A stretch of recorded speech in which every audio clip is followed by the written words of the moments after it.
3장 3절에서 6절의 말씀입니다. 고린도 후서 3장 3절에서 6절.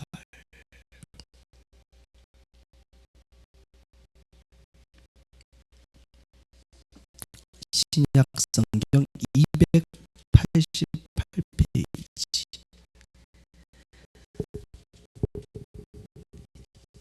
신약 성경 288페이지 고린도 후서 3장 3절에서 6절의 말씀을 제가 읽도록 하겠습니다.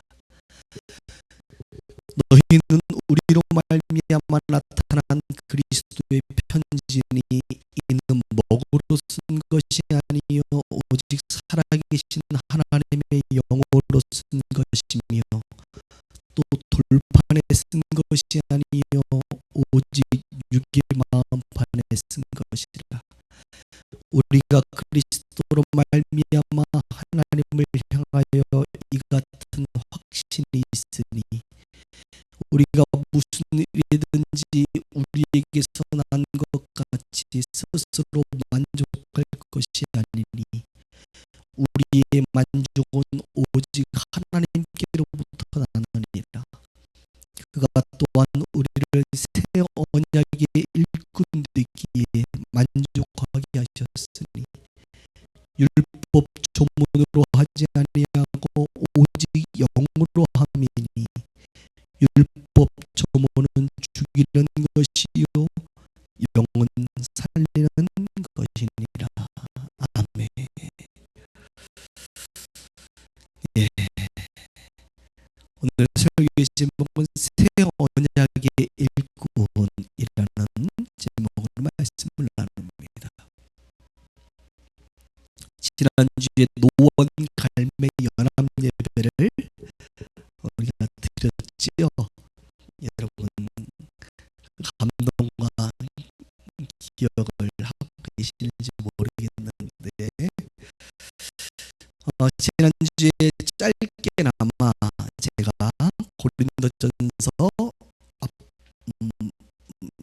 말씀을 한 20분 정도 말씀을 나눈 기억이 있습니다.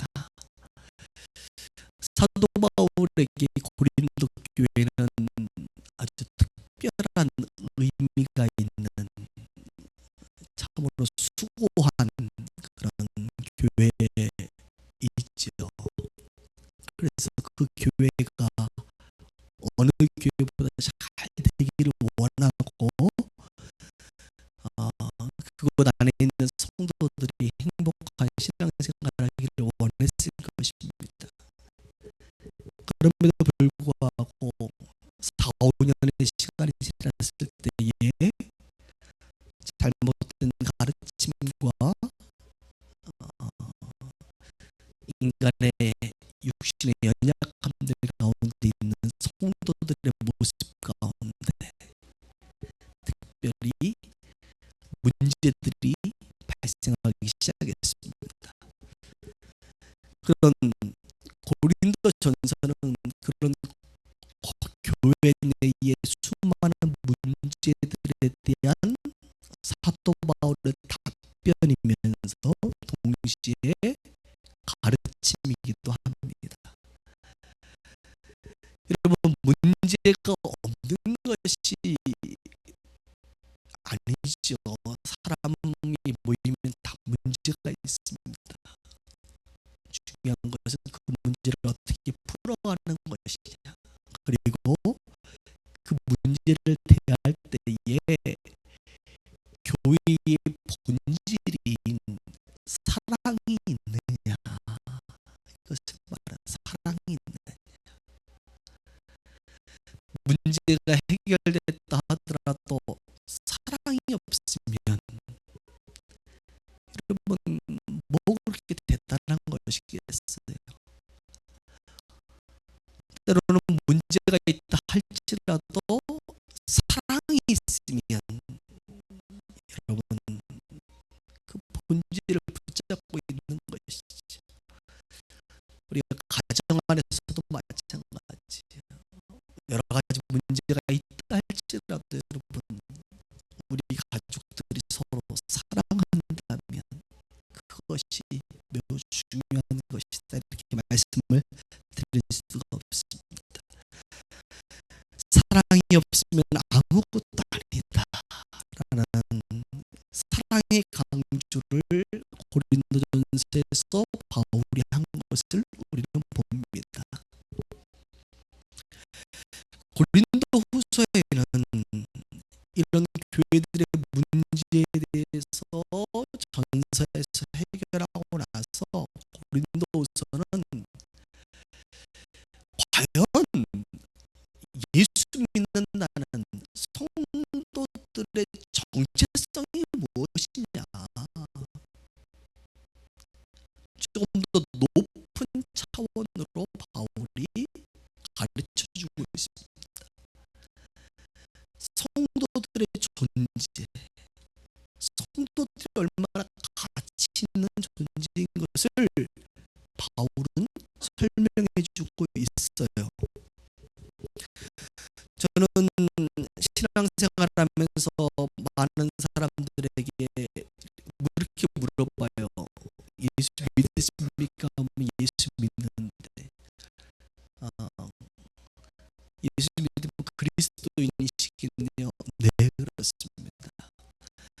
그리스도인들이 어떤 사람이라고 생각하세요? 라고 물어볼 때가 있습니다. 그러면 사람들은 일반적으로 구원받은 하나님 백성입니다, 이렇게 얘기합니다. 맞는 말이죠. 고린도 전서에서도 그걸 말합니다. 너희가 하나님의 성전인 것과 하나님의 성령이 너희 안에 거하는 것을 알지 못하느냐? 그래요, 우리는 구원받은 하나님의 백성, 교회이고 성전입니다. 또 어떤 분들은 성도니까 삶을 어떻게 살아야 되나요? 그러면 은혜로운 교회 생활을 하면 되지요 라고 말합니다. 그래요, 문제를 일으키지 않고 은혜로운 교회 생활하는 것도 매우 중요합니다. 고린도전서에 보면 문제 일으키는 사람 워낙 많잖아요. 특히 요즘 한국 교회 같은 경우 보면 문제만 안 일으켜도 여러분 상당히 신앙생활 잘하는 사람으로 평가될 수 있을지도 모르겠습니다. 그런데 바울은 고린도 후서에서 그 정도의 차원을 말하는 게 아니라 우리 그리스도인들, 교인들이, 성도들이 얼마나 위대한 하나님의 사람인지를 가르쳐주고 있고, 저는 이것을 높은 차원으로 우리의 정체성을 발견하기를 원하는 바울의 마음이라고 봅니다. 그리고 오늘 이곳에 앉아 계신 우리 빌소 가족들 또한 오늘 바울이 말하고 있는 이 높은 차원의 정체성을 붙들 수 있기를 바랍니다. 한마디로 얘기하면 우리는 누구냐? 하나님의 자녀이기도 자녀인 것도 맞고 교회의 성도인 것도 맞지만 조금 더 높은 차원으로 말하면 우리는 일꾼이다, 이렇게 말해요. 일꾼이다. 여러분 일꾼이십니까? 특별히 어떤 일꾼이냐? 새 언약의 일꾼이다. 새 언약의 일꾼. 그러니까 이게 일꾼이라는 말은 알겠는데 이 새 언약의 일꾼이라는 말은 조금 헷갈리죠. 새 언약. 새 언약 나올 때마다 제가 왜냐하면 창세기부터 요한계시록까지의 내용 중에 매우 중요한 줄기가 언약이라고 하는 것이 언약.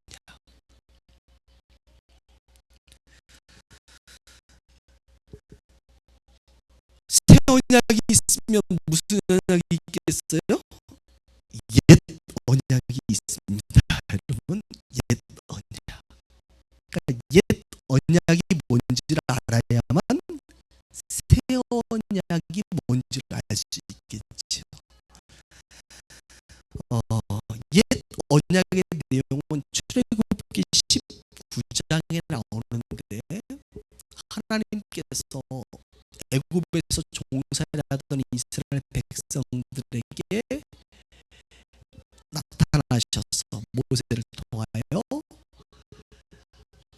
피, 개구리, 이파리 10가지의 재앙을 쏟아 부으시면서 이스라엘 백성들을 독수리 날개로 업어서 신의 산까지 인도하는 그 주님의 마음을 표현해요. 성경에 보니까 내가 애굽 사람에게 어떻게 행하였음과 독수리 날개로 업어 인도하였음을 너희가 보았느니라. 그리고 지금 하나님의 말씀을 듣는 이스라엘 백성들은, 그래 과거에 3개월 전까지만 해더라도 우리가 애굽에서 종살이 했지. 그런데 그 하나님이라 하시는 분이 10가지의 재앙으로 전능하심을 보이시고 우리를 지금 이 애굽에서 출애굽하여 신의 산까지 인도하셨지라고 하는 것을 다 안다 이거예요. 내가 어떤 사람인지를, 어떤 분인지를 너희가 알라, 이렇게 말합니다. 그러면서 주님께서 이렇게 말씀하십니다. 언약의 내용입니다. 세계가 다 내게 속하였나니 너희가 내 말을 잘 듣고 내 말을 잘 지키면 모든 민족 중에서 내 소유가 되겠고 제사장 나라가 되고 거룩한 백성이 되리라. 이것이 하나님께서 이스라엘 백성들에게 말한 언약의 내용입니다. 그래서 이 언약의 내용, 언약서를요, 모세가 백성들에게 낭독하고 백성들이 출애굽기 24장에 이것에 동의함으로 말미암아 소를 잡아 번제를 드리고, 그리고 그 번제의 소의 피를 백성들에게 뿌려요. 피뿌림. 언약의 피죠. 마치 우리가 계약할 때 도장 찍는 것과 마찬가지입니다.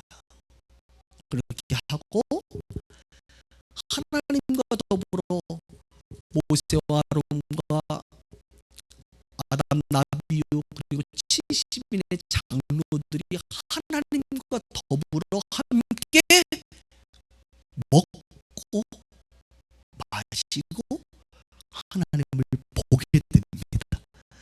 여러분, 하나님을 보면 사람이 어떻게 돼요? 죽어요. 그런데 이 순간만큼은 하나님께서 예외적으로 보이시고 하나님과 함께 더불어 먹고 마시는 역사가 언약을 체결하고 나서 있는 사건입니다. 당시 고대에는요, 이 언약을 맺고 나면 당사자들끼리 식사를 하는 그런 문화가 있었다고 합니다.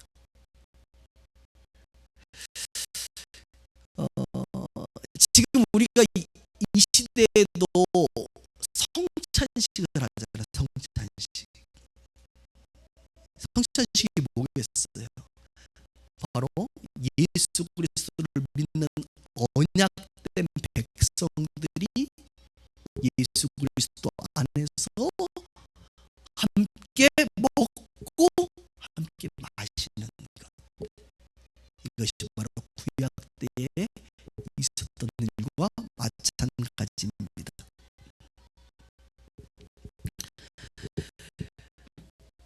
여러분, 이렇게 언약을 체결해서 이제 이스라엘 백성들은 하나님의 소유가 되었습니다. 백성이 되었습니다. 그리고 성경 말씀대로 율법, 구약의 율법을 잘 지켜 행하면 하나님이 제사장 나라, 모든 민족이 뛰어난 민족 되게 하겠다는 거예요. 그래서 온 세계가 하나님 아버지께로 돌아오게 하기 위한 하나님의 계획을 우리는 지금 창세기부터 쭉 보고 있었습니다. 잠깐 여러분이 이제 신약을 보면서 조금 잊었는지 모르겠지만, 그런데 결론적으로 이게 잘 지켜졌어요? 안 지켜졌어요? 안 지켜졌어요.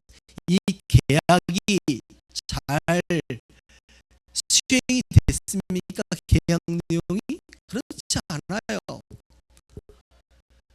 왕들을 요구해서 왕을 보냈고, 왕들이 심지어는 하나님의 율법이 어디 있는지도 모르고 팽개쳐버려.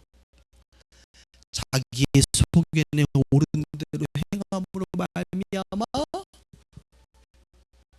어떻게 됩니까? 율법을 하나님은 준수하시지만, 그 약속을 준수하시지만, 백성들은 계약 언약의 내용을 준수하지가 못했던 것입니다. 그래서 하나님께서 예레미야 선지자를 통해서 이 부분을 언급하면서 새로운 언약을 내가 줄 것이다라고 약속하십니다. 약속.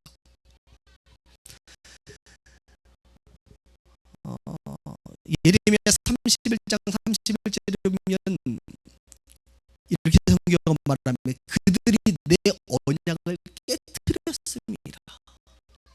누가요? 이스라엘 백성들이 계약을 파기했다는 것이죠. 여러분, 계약을 파기하면 페널티를 물게 돼 있습니다. 그렇죠? 계약금 뛰는 거예요. 그렇죠? 계약하면 어떤 문제가 생기면 손해를 보는 거예요.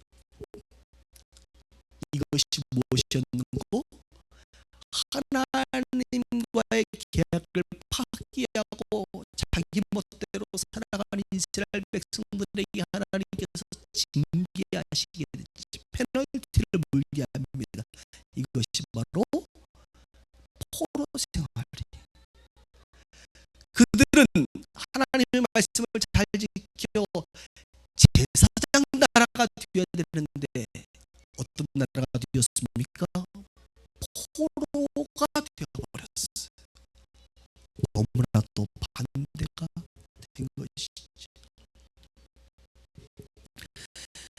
그러나 하나님께서는 예레미야 31장 31절을 통해서 그러나 새 언약을 내가 다시 맺겠다. 이것은 옛 언약, 시내 산에서 모세와 함께 맺었던 언약이 아니라 새로운 언약을 맺을 텐데, 이 언약의 방법은 이런 것이다. 내가 나의 법을 구약에 율법이 있듯이 나의 법을 이제는 그들의 속에 두며 그들의 마음에 기록하게 할 것이다. 돌판에 있던 그 율법이 아니라 이제는 너희 마음마다 하나님께서 새겨주신대요. 그래서 나는 그들의 하나님이 되고 그들은 내 백성이 다시 되리라, 이렇게 말씀합니다. 그리고 이것은 예수님의 십자가의 사건을 통하여 성취가 됩니다. 옛 언약은 소의 번제 그리고 소의 피를 뿌림으로 계약이 성립했다고 한다면, 이 새 언약은 예수님이 친히 번제물이 되시고 희생제물이 되시고 예수님의 피를 우리가 믿음으로 하나님의 자녀가 되는, 언약된 백성이 되는 방식으로 바뀌게 되고,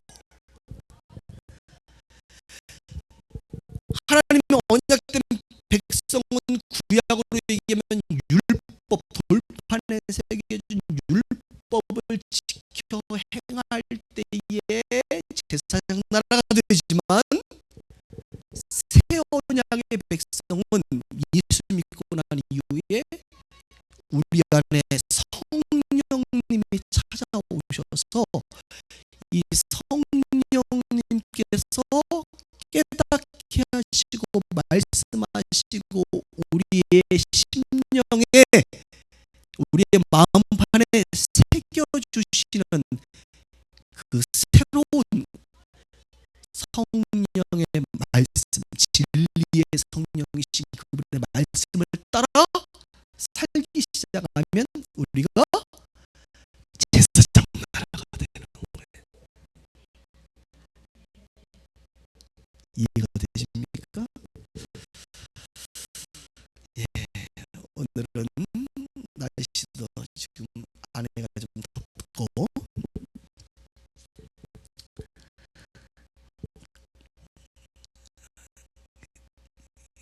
교리 공부를 하면 사람들이 졸아요. 그러나 매우 중요하기 때문에 할 수밖에 없습니다.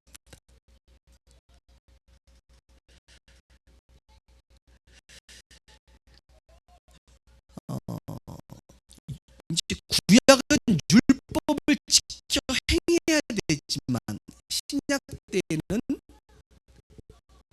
율법도 하나님의 말씀이죠. 그 말씀이 성령으로 조명된, 새겨진 그 성령을 통하여 우리 가운데 다가온 그 말씀, 혹은 레마의 말씀이라고 얘기할 수 있는데요. 이 말씀을 지켜 행하면 우리가 하나님의 거룩한 일꾼, 오늘 성경이 말하고 있는 새 언약의 일꾼이 되는 것입니다. 저는 이곳에 있는 모든 분들이 그런 일꾼 되길 주님의 이름으로 축복합니다. 이것을 이해한 상태로 오늘 3절부터 한번 볼까요? 너희는 한번 볼까요? 너희는 우리로 말미암아 나타난 뭐래요? 우리가 그리스도의 편지니, 이 편지는 먹으로 쓴 것이 아니요 오직 살아계신 하나님의 영으로 쓴 것이며, 또 구약 때처럼 돌판에 쓴 것이 아니요 오직 육의 마음판에 쓴 것이다. 우리가 그리스도로 말미암아 하나님께 향하여 이같이 확신하느니 우리가 무슨 일이든지 우리에게서 나는 것까지 스스로 만족할 것이 아니니 우리의 만족은 오직 하나님께로부터 난다. 그러면서 그가 또한 우리를 어떤 일꾼, 새 언약의 일꾼 되기에 만족하셨으니 이 새 언약의 일꾼은 어떠냐? 율법조문, 구약의 율법조문으로 하지 아니하고 오직 영으로 함이니.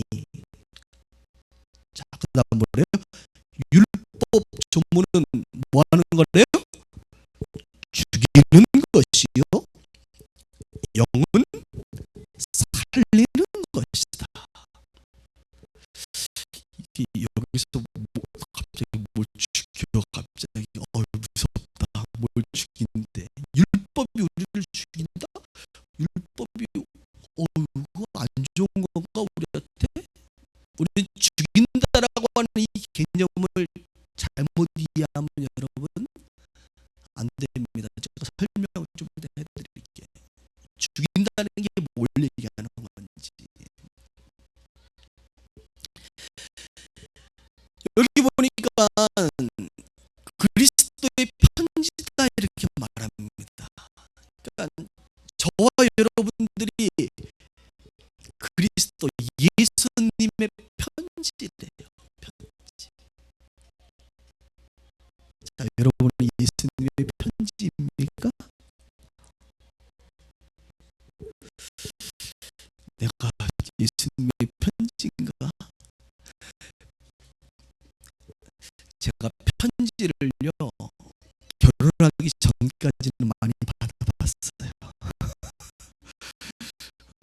제가 학교에서 선생님 할 때에 그렇게 그냥 제가 그때 24살이었거든요. 24살 고등학교 선생님이었으니까 얼마나 인기가 좋았겠어요. 우리 여학생들이 그냥 매일 아침마다 그냥 책상에 편지를 그렇게 보냈던 아이가 왜 그랬는지 몰라. 그 친구가 보냈어. 편지. 여러분, 편지를 보면 편지 안에 뭐가 있어요? 편지를 쓴 사람의 마음이 담겨져 있습니다. 제가 군대를 가서 결혼을 했는데 군대 가서 우리 아내가 군대 간 남친에게 그리고 앞으로 결혼을 하게 될 이제 남편 될 사람에게 거의 매일 편지를 보냈어요. 저는 훈련 끝나고 가면 우리 아내에게로부터, 그때 아내가 아니죠, 우리 김정희 자매님에게로부터 온 이제 편지를 늘 받았어요. 편지를 보면 편지를 쓴 사람의 마음과 뜻이 그 안에 담겨져 있단 말입니다. 그렇죠? 그러니까 우리가 뭐래요? 우리가 편지래요. 편지. 편지 안에는 편지지가 있고 편지지 안에는 내용이 담겨져 있지 않습니까? 그러니까 우리가 편지라는 말은 뭐냐? 예수님의 마음과 예수님의 뜻을 주님께서 새겨주신다 이거예요. 무엇으로? 영으로. 성령으로 새겨주셔서 우리가 누군가를 만나요. 우리가 창녀 형제님을 이렇게 만나면 창녀 형제님이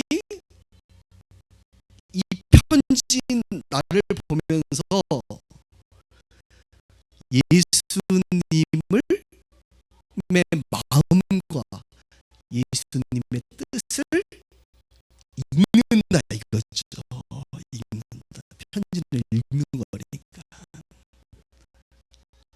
자, 그런 의미에서 여러분들은 예수님의 편지입니까?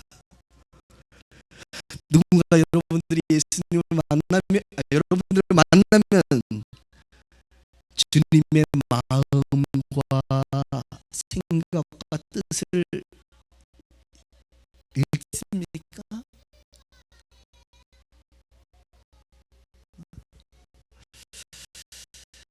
또 이제 우리 3장인데 2장에 보면 향기라는 말도 나와요. 너희는 그리스도의 향기다. 그래서 우리 기도할 때 보면 하나님 우리가 그리스도의 향기입니다. 우리가 편지입니다. 이런 얘기 많이 하잖아. 향기는요 냄새가 나는 거예요. 그러니까 저와 여러분들이 예수님의 향기라고 한다면 우리가 어딘가에 가면 뭐가 나야 돼? 냄새가 나요. 어떤 냄새? 고약한 냄새가 아니라 예수님의 냄새가 나는. 여러분들이 그 고약한 냄새가 나는 곳에 딱 들어가면 예수님은 사랑이시잖아요. 그분은 겸손이시잖아요. 그분은 은혜이시잖아요. 그 은혜와 사랑의 냄새가 풍겨납니까?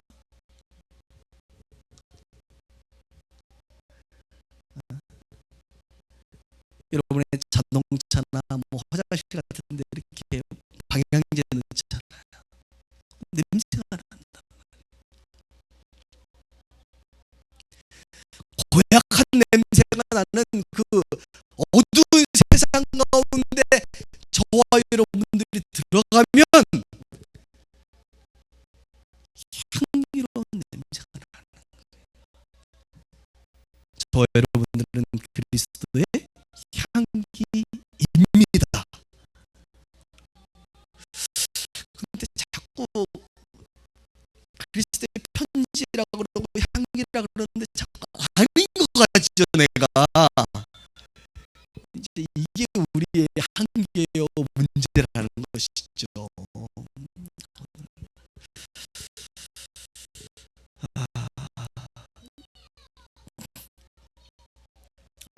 제가 몇 년 만에 감기를 걸려가지고 여러분 지금 목소리가 상당히 허스키하고 매력적일 수 있는데 좀 이해를 좀 해주시기를 바라고요.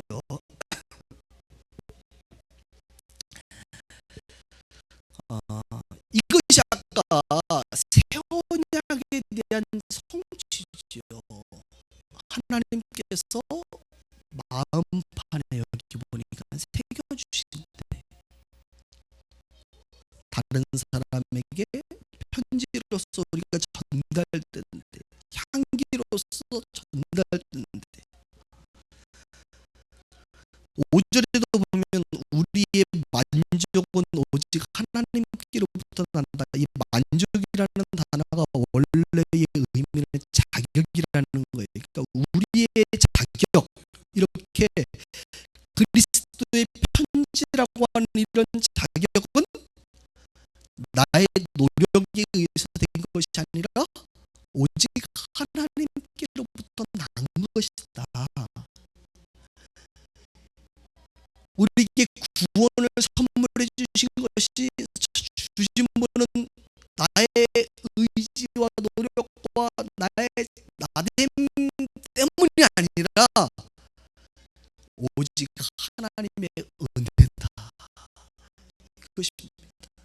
은혜로 우리가 이런 존재가 되었다는 거예요. 할렐루야. 그리고 6절에 보니까 이런 사람을 향하여 오늘 설교 제목처럼 새 언약의 일꾼이다라고 말합니다. 일꾼이다. 이 일꾼도 율법 조문으로 되지 않고 오직 영으로 한다.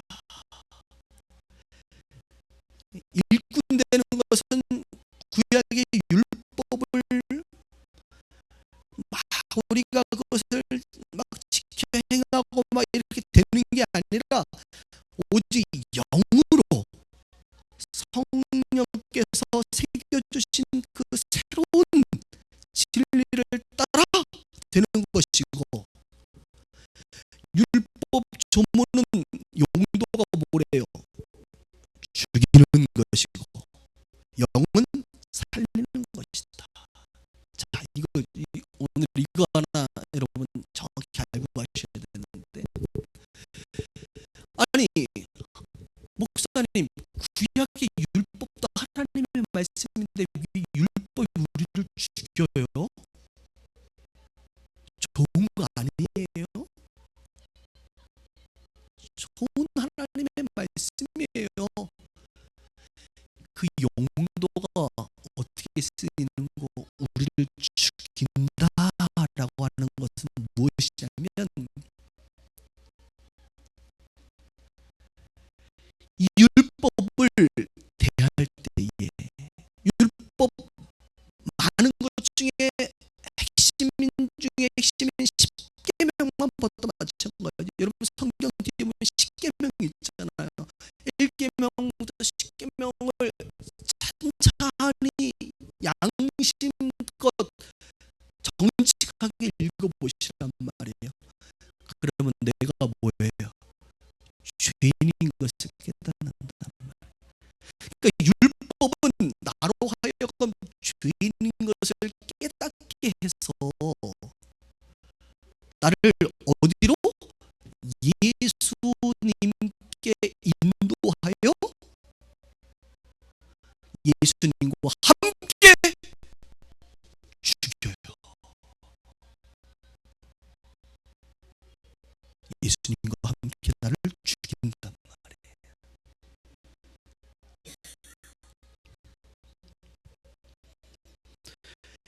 갈라디아서 3장 24절에 보면 율법이 우리를 그리스도께로 인도하는 초등교사가 되는 것을 알지 못하느냐, 이렇게 말합니다.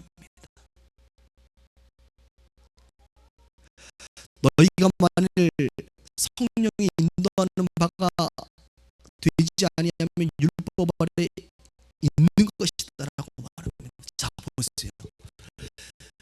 율법은 대하면 대할수록 내가 죄인인 것을 계속 깨닫게 해서 내가 너무너무 괴로워.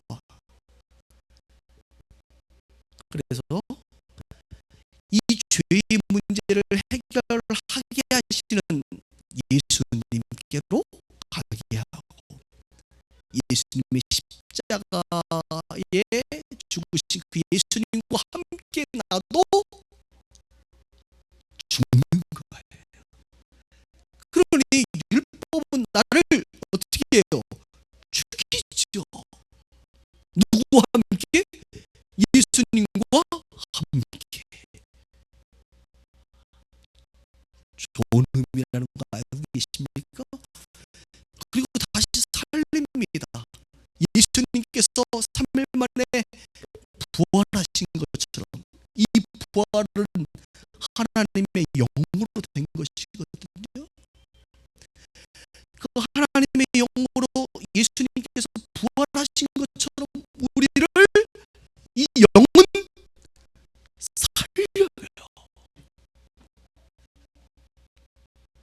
그러니 여기 앉아 계신 분들은 예수님과 함께 죽었고 성령으로 말미암아 다시 산 존재가 된 것입니다. 목사님, 저는 아직 안 죽었는데 하시는 분들은 빨리 죽으셔야 돼요. 십계명을 다시 연구해 보란 말이에요. 내가 죄인 죄인이구나. 예수님과 함께 나는 죽고 예수님과 함께 다시 사는구나. 그래서 율법은 우리를 죽이는 역할을 하고 영은 우리를 살리는 역할을 한다는 것입니다. 이것과 연관되어서 로마서 8장에도 똑같이 말합니다. 그러므로 이제 그리스도 예수 안에 있는 자에게는 결코 정죄함이 없나니. 왜요? 이는 그리스도 예수 안에 있는 생명의 성령의 법이 죄와 사망의 법에서 너를 해방시켰다. 또 로마서 7장 6절에 말합니다. 이제는 우리가 얽매였던 것에 대하여 죽었으므로 율법에서 벗어났으니 이러므로 우리가 영의 새로운 것으로 섬길 것이요 율법 조문에 묵은 것으로 하지 말자. 영으로 섬기는 거예요.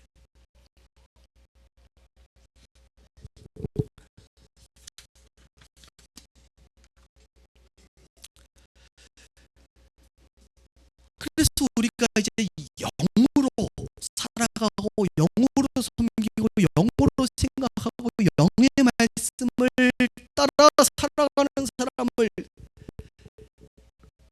옛 언약이 아니라 새 언약의 일꾼이다. 오늘 성경 표현대로 그리스도의 편지고 그리스도의 향기다라고 말하는 것입니다. 율법을 따라 우리가 죄인이었지만 십자가의 예수를 믿고 하나님의 자녀가 되고 이것이 스스로 된 게 아니라 하나님께로부터 난 것임을 우리가 감사하며 더 나아가 영의 이끌림을 받는 사람, 이 영의 이끌림을 받는 사람을 일꾼이라고 그러는 거예요. 영의 이끌림을 받지 못하면 일꾼이 아닙니다. 그냥 하나님의 자녀이긴 맞는데 일꾼은 일을 시키는 자의 말을 들어야만, 그리고 그 말을 순종해야만 일꾼이 되거든요. 못을 여기다 박아라 그러는 못을 그 말을 듣고 순종해야 일꾼이 되는 거예요. 그렇죠? 이것을 저기다 옮겨라 듣고 순종해야 일꾼이 되는 거예요. 그러니까 저와 여러분들이 일꾼이냐 아니냐는 간단합니다. 하나님의 말씀을 여러분들이 들으시고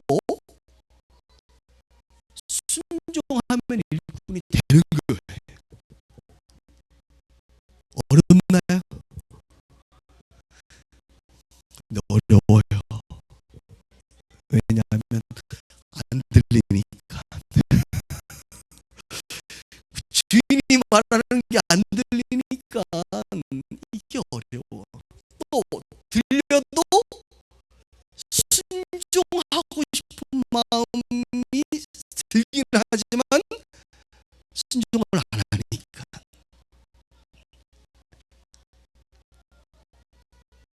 내 육신을 따라 여전히 살아가니까.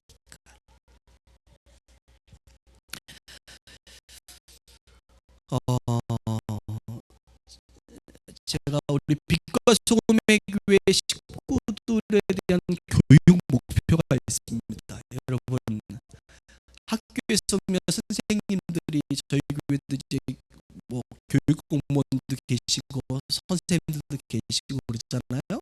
교육 목표라는 게 안에는 말씀의 능력을 경험하는 한 해가 되었으면 좋겠다, 이런 뭐 목표가 있죠. 저는 우리 빛과 소금의 교회 식구들에게 목표가 있습니다. 그것이 바로 우리 교회 비전입니다. 성도를 온전케 하여, 여러분들을 온전케 하여 세상에 빛과 소금이 되는 게 저의 평생의 교육 목표이고 비전입니다. 세상에 빛과 소금이 되려면 여러분이 온전해지셔야 돼요. 세상에 빛과 소금이 된다는 건 오늘 성경의 표현대로 얘기하면 새 언약의 일꾼이 된다는 것을 말하죠.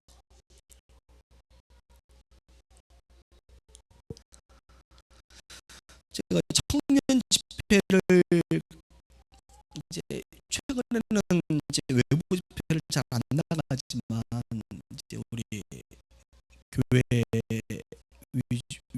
위주로 하지만, 예전에는 청년 집회 강사로 좀 저를 불러줬어요. 할렐루야.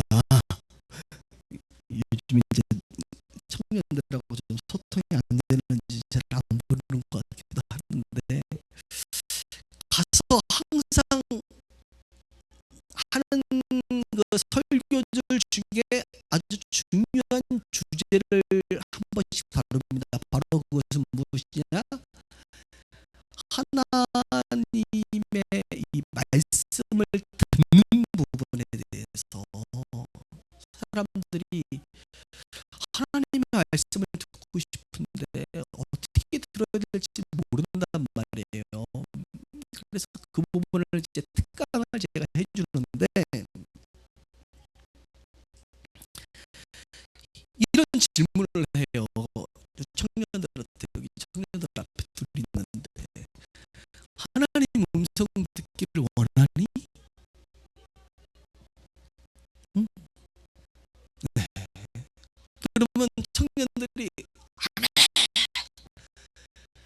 여러분들에게도 질문을 할게요. 여러분, 하나님 음성 듣기를 원하세요? 우리 1부 때보다 많이 아멘 하시네. 1부 때는 아직 소화가 안 됐어요. 아멘 안 하셨는데 2부 때는 많이 하시는데 자, 그럼 제가 두 번째 질문합니다. 하나님 음성 듣기를 원하는데, 그럼 하나님의 음성을 들려주시면 순종을 할래? 이렇게 질문하면 이제 아멘이죠. 다 여러분들 다시 질문합니다. 오케이, 하나님의 음성 들려주셨어. 이렇게 하여라. 그럼 순종하실래요? 아까보다 좀 작아졌지, 아멘이. 그래서 제가 항상 하는 말이, 순종도 안 할 건데 들으면 굉장히 괴롭다. 그거 굉장히 마음이 심란해진다. 안 듣고 모르는 게 속편해. 이렇게 얘기를 한단 말이에요. 그럼에도 불구하고 하나님은 우리 아버지시고 우리는 그분의 자녀이고,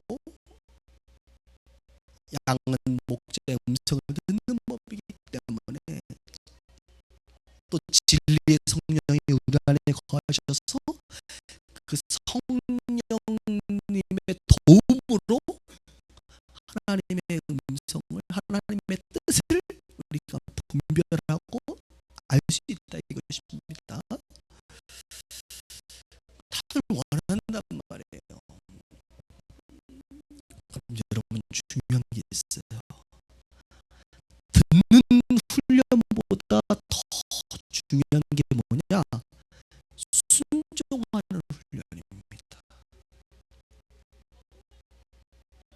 제가 이런 얘기를 해요. 순종의 깊이만큼 하나님은 들려주신다. 왜요? 우리를 사랑하기 때문에 그렇습니다. 이 사람이 순종할 만한 사람이 아니면 하나님은 잘 안 들려주세요. 왜요? 괴롭거든. 듣고 나면 순종도 못하는데 하나님의 뜻을 알고 있으니 얼마나 괴롭겠어요. 그러니까 순종의 깊이만큼 하나님은 우리 가운데 말씀하시는 분이세요.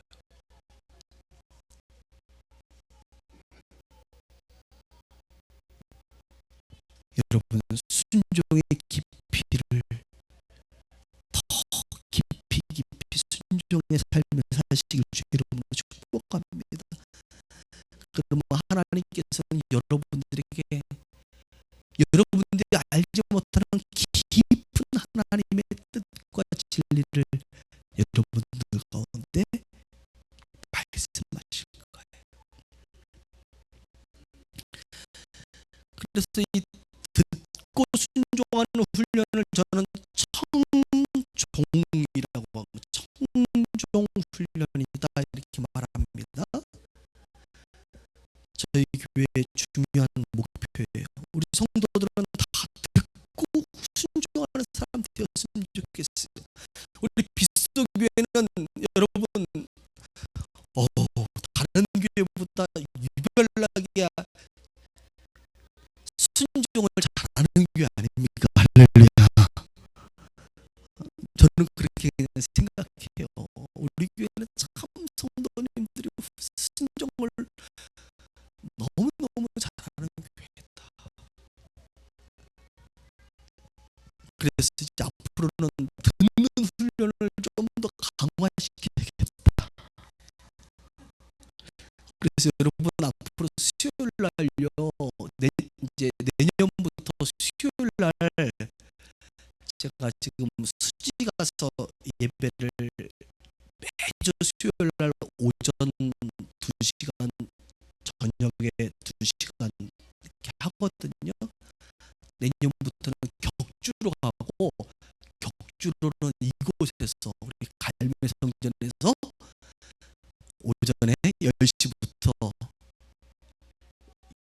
12시까지, 또 10시 반부터 12시 반까지, 그 다음 퇴근하시고 8시부터 밤 10시까지 이제 수요 예배가 없어집니다. 그리고 이제 이런 훈련을 할 거예요. 그러면 듣는 훈련은 어떻게 하느냐? 3가지가 있다고 제가 강조했는데 한번 다시 공부합시다. 첫 번째, 설교를 들을 때 하나님의 마음을, 음성을 듣습니다. 여러분 주일날 교회에 계속 나올 때마다 목사님들을 통해서 설교를 들으면 오늘 이 말씀은 나에게 하는 말씀이다라고 느껴질 때가 있지요. 하나님은 그렇게 말씀하세요. 이것은 초신자도 다 들어요. 그러니까 이게 안 들리면 사람들이 교회로 오다가 안 와요. 이제 어떻게 그러면 들을 수 있는 거예요? 성령님에 의해서 조명 만들어진 설교를 전달할 때 여러분 안에 성령이 거하시기 때문에 그 성령께서 그 말씀에 반응을 한단 말이에요. 그리고 여러분의 개인적 삶과 연관되어서 이 말씀은 이 사람에게, 저 말씀은 저 사람에게 각자 성령님께서 여러분들 마음판에 오늘 하나님이 주신 말씀을 이렇게 쓰십니다. 그렇게 하나님의 음성, 말씀을 듣지요. 자, 이거 안 되는 사람 한 명도 없습니다. 이제 두 번째, 사람이 이제 설교를 안 해. 그럼 어떻게 들으냐 이거죠. 혼자 들어야 될 거 아닙니까? 이것을 말씀을 묵상할 때 들을 수 있습니다. 이것을 큐티라고 말합니다. 큐티 들어보셨어요? 요즘 주부에 보면 뭐 호세아 지금 큐티 계속 나가죠. 저는 개인적으로 시편 말씀 큐티라고 있는데, 큐티 말씀을 묵상해야 되는데 이것도 훈련이 필요해. 내 생각대로 들으면 안 되니까 하나님의 말씀을 묵상할 때에 성령께서 조명을 평하고 해주면 이 말씀이 내 마음 안에 딱 새겨진다 이거예요. 오늘 나에게 이런 말씀을 주셨구나라는 것을 다시 이제 훈련하는 시간을 앞으로 가질 텐데요. 하는 거예요. 그리고 세 번째는요, 조금 쉽지는 않습니다만, 기도할 때, 여기 계신 분들도 기도할 때 주님의 말씀을 받는 분들이 있습니다. 기도할 때 깊이 있게 기도하면, 특히 기도를 막 혼자 막 주님께 막 해주세요 막 요구하는 기도가 아니라 제가 얘기하는 듣는 기도, 조용히 기도 시간에 그분의 음성을 듣는 기도. 때로는 뭐 하면서도 들을 수 있어요. 그 뭔가 기도는 대화잖아요. 대화라는 게 무슨 말입니까? 내가 하나님께 하는 말을 주님이 들으시고 그분의 말씀을 내가 듣는 게 기도거든요. 쌍방간에 이루어지는 거거든요. 이 기도를 통해서 하나님의 말씀을 들을 수 있다. 이것을 훈련하셔야 돼. 그래서 앞으로 갈매로 가면 이 부분을 집중적으로 훈련할 것이고,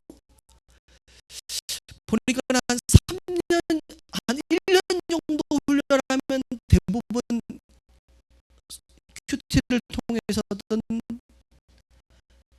기도를 통해서든 듣게 되는 것 같아요. 제가 보니까 임상적으로.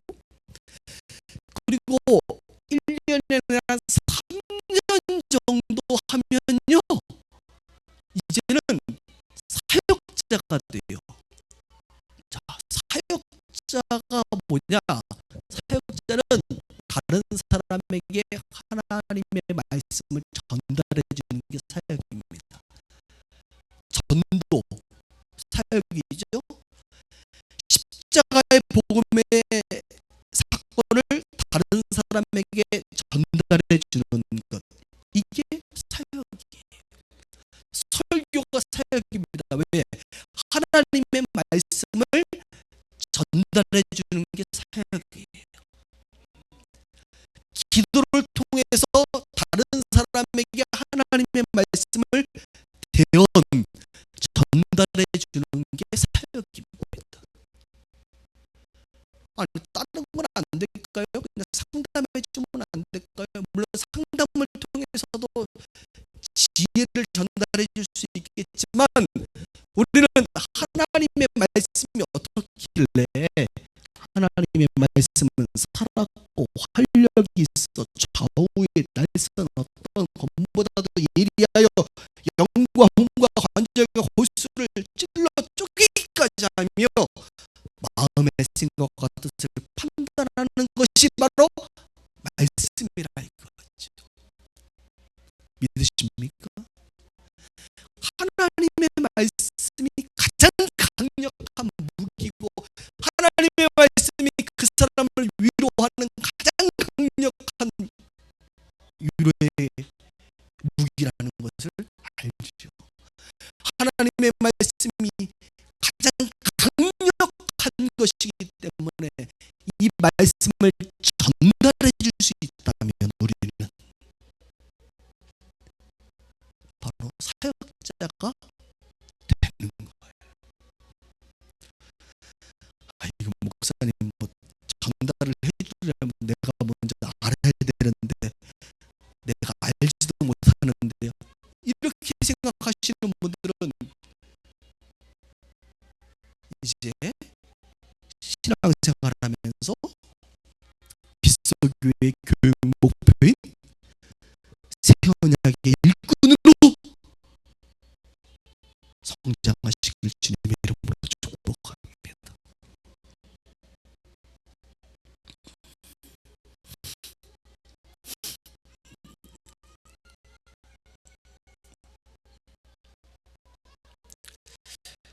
전달해 주는 것은요, 제가 좀 부족해도 할 수 있는 일이에요.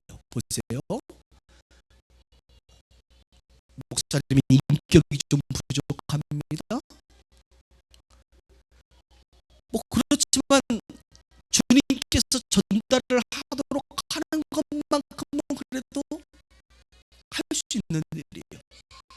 그런데 우리의 목표는 조금 더 높은 차원입니다. 뭐냐?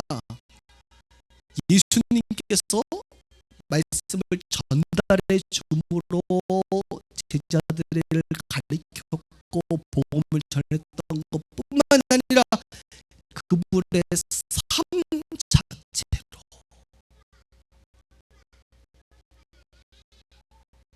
그분의 존재 자체로 사람들을 위로하고 생명을 주셨던 그분. 저와 여러분들이요, 전달해 주는 것을 통하여 사람들을 돕는 일꾼이 될 수도 있지만 여러분 자체가 향기고 여러분 자체가 편지고 여러분이 그냥 하나님의 그냥 뭐라 그냥이라는 말 자꾸 쓰면 안 되는데 흥분이 돼가지고 그냥 하나님이 여러분을 통해 나타나는 거예요. 그런 사람, 존재 자체를 통하여 일하시는 일꾼, 이것은 저 또한 갈망하는 바입니다. 그래서 어떤 사람이 힘들면 제가 옆에 지나가서 어깨만 한번 두들겨도 병이 낫고 할렐루야, 뭐 이런 거죠. 그냥 저하고 함께 차 한 잔만 마셔도 그 사람의 영혼이 회복감과 생수를 경험하는, 그냥 내 존재 자체가 하나님의 통로가 되어지는 그런 높은 차원의 사람으로 쓰임받고 싶은 것, 이것이 저와 여러분들의 갈망입니다.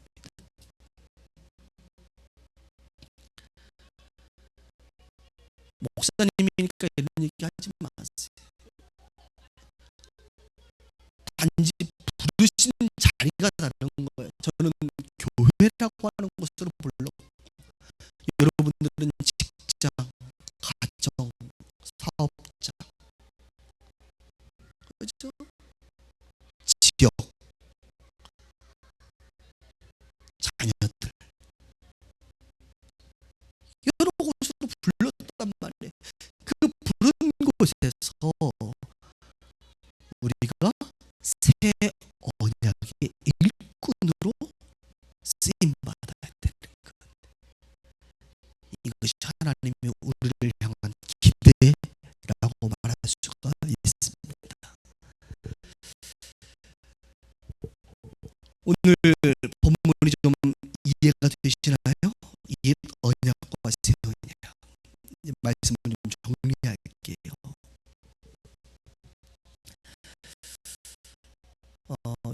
예수님도 살아 생전에 많은 사람들이 예수님을 따랐지만 특별히 한 12 제자 정도, 그 중에서도 몇 명은 실패했지요. 12 제자를 남긴 것이 예수님의 사역의 열매라고 볼 수 있습니다. 저도 목회를 하면서 지금 수지와 노원교회 식구들이 하면 한 170명 정도 이렇게 되는 것 같아요. 아이들까지.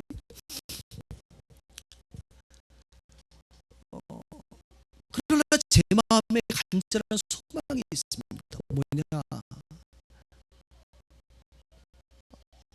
무리가 아니라 정말 이 새 언약의 일꾼이에요. 일꾼.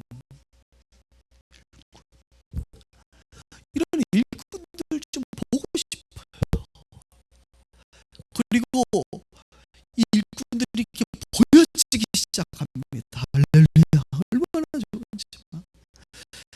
보여지니까 제가 너무 기쁘고 기대가 커요. 마치 이런 거죠. 이제 하산하여도 되느니라. 이런 마음이 있는 분들이 있어요.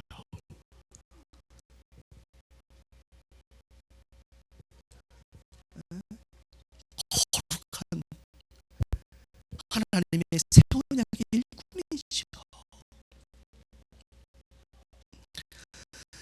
그런데 대부분의 사람들은 내가 새 언약의 일꾼이라고 하는 존재는 맞는데 아직 미흡해. 내가 편지인데 딱 가면 내용이 없어. 향기인데 딱 가면 냄새가 전혀 안 나. 이런 사람들이 대부분이라 이것입니다. 이런 얘기할 때 갑자기 나네 하시는 분들은 거룩한 몸부림이 있기를 바랍니다. 하나님의 자녀다운 자녀,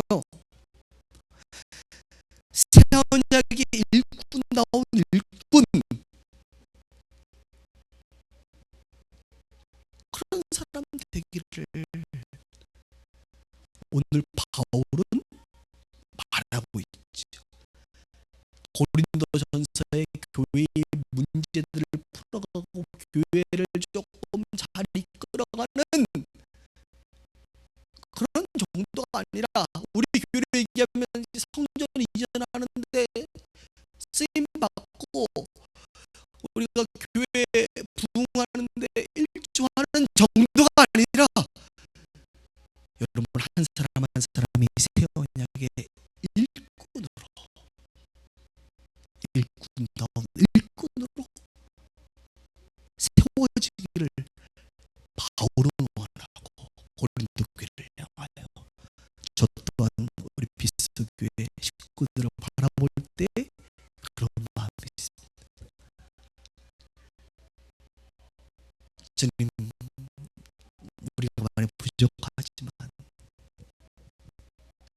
그 높은 차원의 꿈을 꾸고 비전을 삼아 주님 우리를 그렇게 훈련시키시고 다듬어 주시고 우리를 세워주옵소서. 이런 기도가 우리 가운데 있기를 주님의 이름으로 축원합니다.